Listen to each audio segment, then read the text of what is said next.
Oke, baiklah adik-adik, sekarang kita sudah sampai pada soal yang keenam. Pertumbuhan pada tumbuhan hanya mungkin terjadi kalau tumbuhan tersebut titik-titik. A. Mengalami pembelahan sel secara meiosis. B. Mengalami pembelahan secara mitosis. C. Mendapat cukup cahaya matahari. D. Mendapat zat hara yang cukup. E. Mengalami perubahan. Oke, kita balik lagi ke pengertian dari pertumbuhan. Pertumbuhan itu apa sih? Ini kan udah kakak bahas di soal sebelumnya ya. Pertumbuhan itu adalah pertambahan jumlah, ukuran, dan volume sel. Jumlah, ukuran, dan volume sel.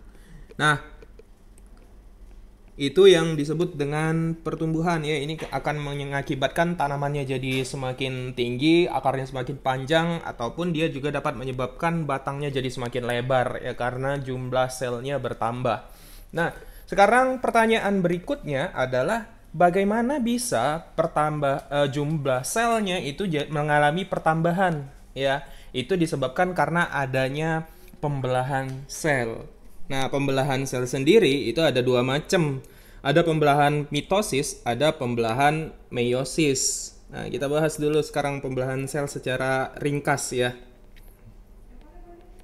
Pembelahan sel. Ada pembelahan yang pertama itu adalah mitosis. Kemudian ada pembelahan meiosis. Nah, apa perbedaannya? Kalau perbedaannya itu ada beberapa macam perbedaannya. Ya, yang pertama itu yang paling mendasar adalah siapa yang melakukannya. Kalau mitosis ini dilakukan oleh sel tubuh. Kemudian kalau yang meiosis itu dilakukan oleh sel kelamin. Ya, sel kelamin itu berarti adalah gamet, ya sel gamet. Ya, kalau sel gamet jantan itu spermatozoa, spermatozoid, sedangkan kalau yang sel kelamin betina itu adalah sel telur atau ovum ya.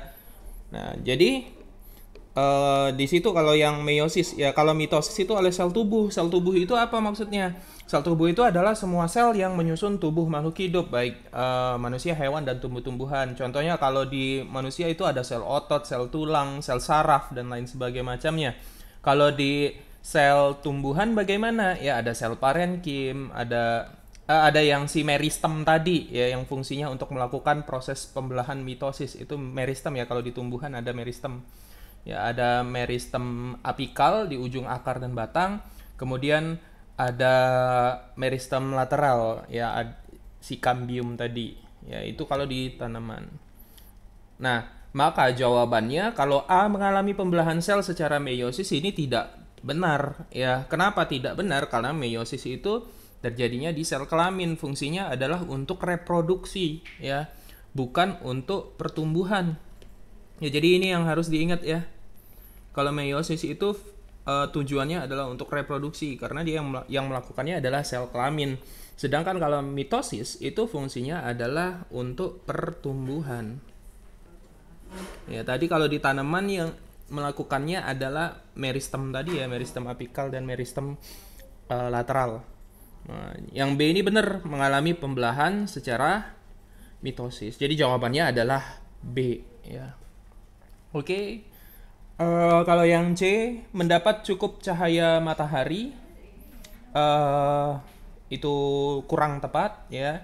Kalau cahaya matahari itu fungsinya bagi tumbuhan adalah untuk proses fotosintesis ya, sehingga dia dapat membentuk cadangan makanan.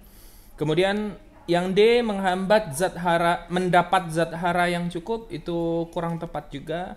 Zat hara itu fungsinya adalah untuk sebagai nutrisi bagi sel ya, agar dia bisa tetap hidup. Kemudian mengalami perubahan diferensiasi itu salah ya. Kalau diferensiasi itu yang menyebabkan sel meristem tadi yang awalnya cuman membelah menjadi fungsinya lebih beragam dan lebih spesifik ya. Jadi dari sel meristem berubah jadi sel dewasa kayak parenkim, kemudian uh, ada kolenkim, sklerenkim, dan lain sebagainya macamnya. Ya, jadi jawaban nomor 6 itu adalah B ya, mengalami mitosis yang dilakukan oleh meristem baik itu apikal, lateral maupun interkalar. Oke. Sedemikian dulu untuk soal nomor 6, kita bahas soal selanjutnya pada video berikutnya.